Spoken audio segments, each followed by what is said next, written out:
Magandang araw sa ating lahat. Ito may nire-repair tayo dito. Epson L360. Bale, ito po yung problema. Pagka turn on,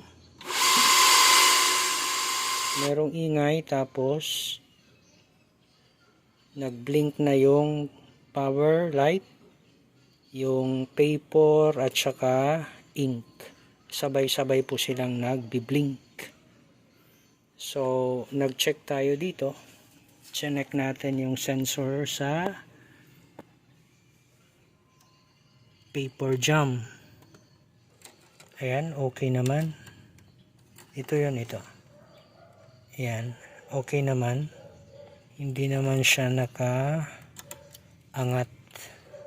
Ayan. Okay naman.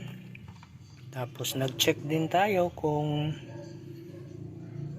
merong pang iba.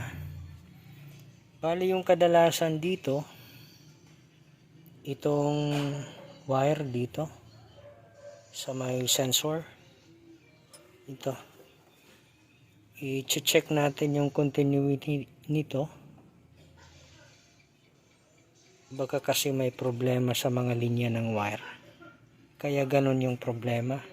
Ayan o, sabay-sabay na nagbi-blink yung power, yung paper jam at saka ink indicator.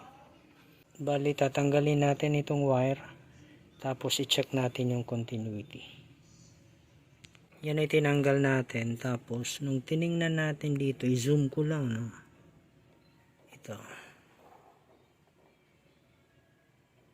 Ito po, kahit na po tayo hindi gumamit ng tester, kasi kitang kita naman dito. Ayan o, wala na. Ito, naputol na. Ayan. Ayan po yung naging problema. Bakit nag-i-error? Ayan o. So, ang gagawin natin dito, magpapalit tayo ng flex. So, di kaya, magdugtong na lang siguro tayo ng wire. Bali, magdugtong tayo ng wire mula dito. Teka. Mula dito banda. Bali, hihinangin na lang natin yung wire dyan. Tapos, ikakabit natin dito. Bali, susundan lang natin yung connection nitong flex. Bali, yung unang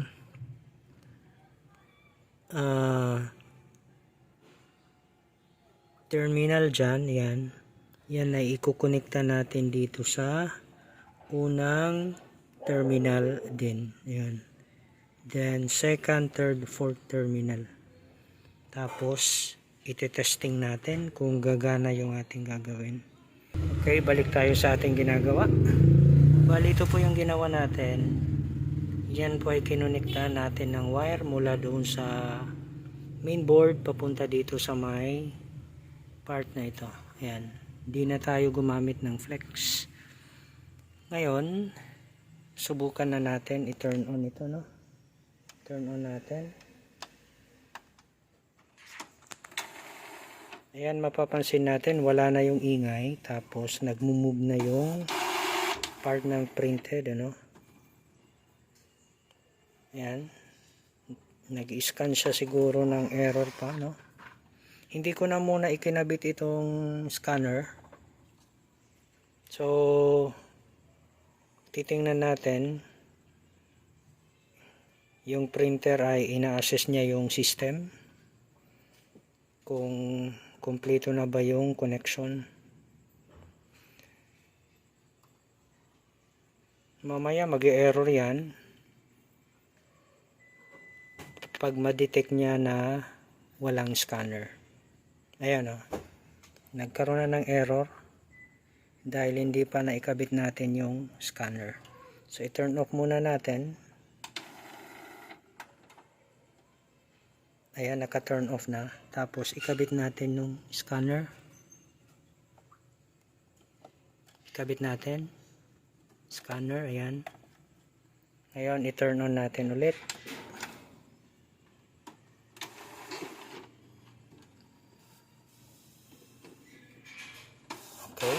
Nag-scan na siya. Ayan. Hindi na nagkaroon ng blinking red dito. So, bali yung naging problema nito, all lights blinking, yung naging sani ng problema, yung flex dito, naputol. Kaya, ginawa natin, nagkabit na lang tayo ng wires dito. Nung ginawa natin yon, ito na po yung naging resulta. So, hindi na siya nag-blink yung lights dito. So, hanggang dito na lang itong ating video tutorial. Sana po ay meron kayong natutunan. Kung nagustuhan niyo itong video, paki-like at share. Kung hindi ka pa nakapag-subscribe, mari po lamang ay mag-subscribe sa aking channel. At paki-click na rin yung notification bell para updated ka sa mga bagong upload na videos. Hanggang sa muli, maraming salamat po.